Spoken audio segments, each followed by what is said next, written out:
When we talk about gardening, the footwear that we choose seems to be an afterthought.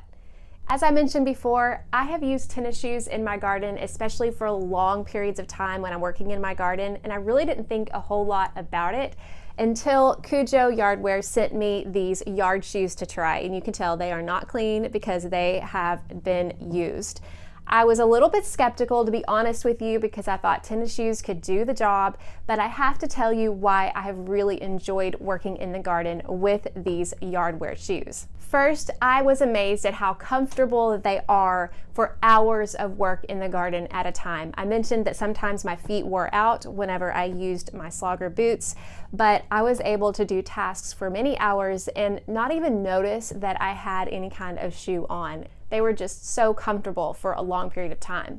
They're also very sturdy and durable. They have a firm footprint to them, so I didn't ever feel like I was going to roll my ankle or have any kind of problems like that. They were secure, and that's something that I hadn't ever really experienced in a shoe in the garden until I wore these, and I don't think that I'll ever change and go back to tennis shoes after experiencing that. But the good thing about these is that they're not just for garden use. In fact, they're really good for your regular landscaping tasks like mowing and weed eating. They power through all of that just fine. Now, I mentioned about the slogger shoes that I really like them because they're easy to slip on if I want to walk my garden, but the problem is that if I'm walking my garden in the morning in the dew, and especially in the summertime when I'm trying to get out in my garden early before it gets too hot, I want to be able to start working in my garden before the dew burns off.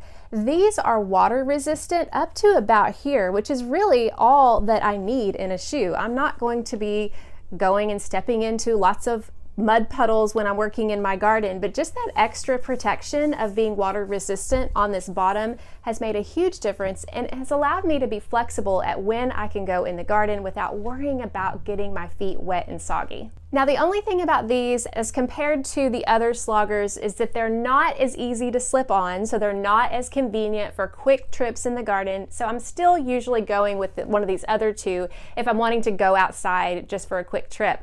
But like I said, if I'm going out to work in the garden for any period of time, these are the ones that I am going toward.